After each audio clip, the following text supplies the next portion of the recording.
So we've added $2 trillion of GDP in the last 10 years. This growth rate is going to continue. We're going to be a 5 trillion economy going to 10 and so on.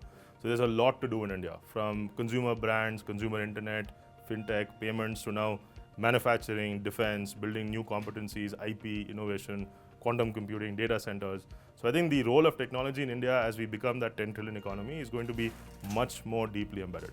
Venture capital will play a role, startups will play a role, big companies will have a role, public markets will have a role. So lots to do, and we're very excited about what's coming. We look at the leaders globally today in patient capital, the United States and China. Both have had very different paths to becoming deep, technologically competent economies. The US has invested $100 billion a year for 70 years, since 1940, to become the technologically superior 30 trillion GDP superpower that it is. China has not had that kind of capital. It had poverty and so on. It was a developing economy. They've had process onshoring, IP onshoring, manufacture at all costs, become the world's factory. They've had a different strategy to get to similar scale, similar competence. So India doesn't have the capacity to invest 100 billion a year. India can not do what China did either, right? So we have we have to ask ourselves, what is the third part? In our view, the third part is as follows. We are hungry entrepreneurial people, and we are hungry to solve our own problems. We want to build great companies, we want to be successful, and we want to lift our communities around us. I think that culture has to be supported at all costs.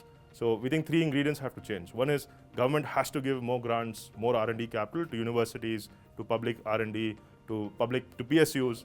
PSUs have to become incubators of startups, incubators of Indian technology, and this role of government in innovation has to become more mature.